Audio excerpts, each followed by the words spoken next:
Breaking news Ahmedabad లో CWC AICC సమావేశాలు ప్రారంభమయ్యాయి. రాహుల్ గాంధీ, సోనియా గాంధీ, మల్లికార్జున ఖర్గే పాల్గొన్నారు. తెలంగాణ సీఎం రేవంత్ రెడ్డి సమావేశాలకు హాజరయ్యారు. 2 రోజుల పాటు జరగనున్న ఈ సమావేశాల్లో దేశంలో రాజకీయ సమీకరణాలు, రానున్న ఎన్నికలపైన చర్చించనున్నారు. పార్టీలో కీలకమైన నాయకత్వం, సంస్థాగత మార్పులకు కాంగ్రెస్ సిద్ధమవుతున్నట్లు తెలుస్తోంది.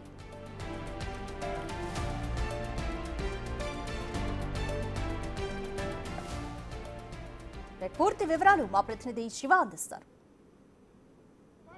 అహ్మదాబాద్ వేదికగా సిడబ్ల్యూసీ సమావేశాలు జరగబోతున్నాయి. 2 రోజుల పాటు ఈ రోజు సిడబ్ల్యూసీ సమావేశం, రేపు ఏఐసిసి సమావేశాన్ని కాంగ్రెస్ అగ్రనాయకత్వం నిర్వహించబోతుంది. స్వాతంత్రం వచ్చిన తర్వాత అహ్మదాబాద్ లో 2వసారి ఏఐసిసి సమావేశం జరగబోతుంది. ఈ సమావేశానికి తెలంగాణ నుంచి పిసిసి ప్రెసిడెంట్ మహేష్ కుమార్ గౌడ్ హాజరవుతున్నారు. ఇటు తెలంగాణకు సంబంధించి కూడా పలు అంశాలపై సిడబ్ల్యూసీ సమావేశంలో చర్చించే అవకాశం కనిపిస్తుంది. ఎటువంటి అంశాలపై ప్రధానంగా చర్చిస్తారు అనే అంశాలపై మహేష్ కుమార్ గౌడ్ని అడిగి తెలుసుకుందాం. సార్ చెప్పండి, ఈ రోజు సిడబ్ల్యూసీ సమావేశానికి మీరు హాజరవుతున్నారు. ఏ అంశాలపై ప్రధానంగా చర్చించే అవకాశం కనిపిస్తుంది?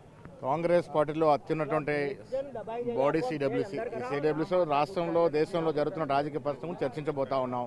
ముఖ్యంగా తెలంగాణలో తీసుకున్నట్టు 42% రిజర్వేషన్ బీసీలకు ఇవ్వడం, కుల సర్వే చేసి ఏ వర్గం వారు ఎంత ఉన్నారనే విషయాలు కూడా ఇవాళ చర్చించబోతా ఉన్నాం. ముఖ్యంగా రాజ్యాంగాన్ని పరిరక్షించుకునే పనిలో భాగంగా ఇవాళ సిడబ్ల్యూసీ సమావేశాలు జరుగుతూ ఉన్నాయి. మాన్యులు ఖర్గే గారు, రాహుల్ గాంధీ గారు వీళ్ళంతా కూడా ఈ సమావేశం నుంచి దేశ ప్రజలకు ఒక సందేశం ఇచ్చే అవకాశం ఉన్నది. మతోన్మాద శక్తులు ఈ దేశాన్ని విచ్ఛిన్నం చేయాలని చూస్తున్నటువంటి ఈ తరుణంలో జరుగుతున్నటువంటి సిడబ్ల్యూసీ సమావేశాలు ప్రత్యేకత ఉంది. అందులోని అహ్మదాబాద్లో ఇవాళ కాంగ్రెస్ పార్టీకి పవనాలు వీస్తున్నటువంటి సందర్భం, పరిస్థితులు మారుతున్న సందర్భంలో జరుగుతున్నటువంటి సమావేశాలు కాబట్టి ప్రత్యేకత ఉంది. ప్రధానంగా మోదీ గవర్నమెంట్ పైన ఎటువంటి రిజర్వేషన్ తీసుకొచ్చే అవకాశం కనిపిస్తుంది? పాలన పరంగా కానీ ఇటు కాంగ్రెస్ పార్టీ బలోపేతానికి ఎటువంటి కార్యక్రమాలు చేపట్టబోతుంది భవిష్యత్తు? 11 సంవత్సరాలుగా మోడీ అధికారంలో ఉన్నప్పటికీ కూడా ప్రధానమంత్రిగా వారు అట్టడుగున్నటువంటి ప్రజానీకానికి చేసిందేమీ లేదు. ఎస్సీలు, ఎస్టీలు, బీసీలు, మైనార్టీలు ఇప్పటికి కూడా తప్పిస్తూనే ఉన్నారు. మోడీ ప్రభుత్వం యొక్క ఆలోచన విధానాలన్నీ కూడా పెత్తందారు వ్యవస్థను పెంచిపోషిస్తూ ఉన్నాయి. ఈ తరుణంలో దేశంలో అందరూ సమానంగా బ్రతకాలి, ముఖ్యంగా బీదవారికి సమాన అవకాశాలు రావాలని చెప్తున్న తరుణంలో జరుగుతున్న సమావేశాలు ఇవి.